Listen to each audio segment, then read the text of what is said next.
কুরবানির ঈদ আসলে আমরা অনেকেই গরুর হাটে গিয়ে থাকি, কিন্তু জানেন কি একটু অসাবধানতার কারণে হতে পারে মারাত্মক দুর্ঘটনা, হিট স্ট্রোক কিংবা ইনফেকশন।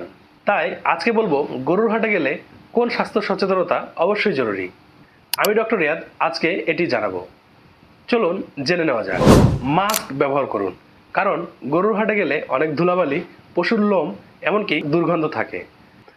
এগুলো শ্বাসের সাথে শ্বাসনালীতে গেলে আমাদের অ্যালার্জি, কাশি কিংবা শ্বাসকষ্ট পর্যন্ত হতে পারে।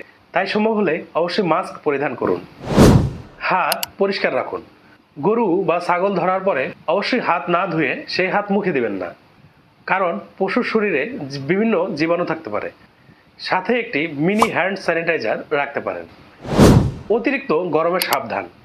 গরুর হাটে সাধারণত অনেক ভিড় এবং গরম থাকে। দীর্ঘক্ষণ রোদে থাকলে মাথা ঘোরা, দুর্বল লাগা, এমনকি হিট স্ট্রোক পর্যন্ত হয়ে যেতে পারে। তাই অবশ্যই সাথে পানি রাখুন এবং ছায়ায় মাঝে মাঝে বিশ্রাম নিন। পায়ে স্যান্ডেল নয়, বরং জুতা ব্যবহার করুন, কারণ হাটে কাদা, পশুর মল কিংবা ধারালো কোনো কিছু পরেও থাকতে পারে। খালি পা বা স্যান্ডেল পরে গেলে পায়ে অনেক সময় আঘাত বা ইনফেকশন হতে পারে। শিশু এবং বয়স্কদের ব্যাপারে সতর্ক থাকুন। হাটে অনেক ভিড় এবং ধাক্কাধাক্কি হয়, তাই শিশু এবং বয়স্ক মানুষদেরকে একা ছেড়ে দিবেন না। তাদের গরম এবং ক্লান্তির দিকে খেয়াল রাখুন। অসুস্থ পশু থেকে দূরে থাকুন। যদি কোনো পশুকে অতিরিক্ত দুর্বল, অসুস্থ কিংবা অস্বাভাবিক আচরণ করতে দেখেন, তাহলে সেই পশু থেকে অবশ্যই দূরে থাকবেন, কারণ কিছু রোগ পশুর শরীর থেকে মানুষের শরীরেও ছড়াতে পারে। কুরবানির আনন্দ তখনই সুন্দর যখন আমরা নিজের এবং নিজের পরিবারের স্বাস্থ্যের প্রতি খেয়াল রাখি।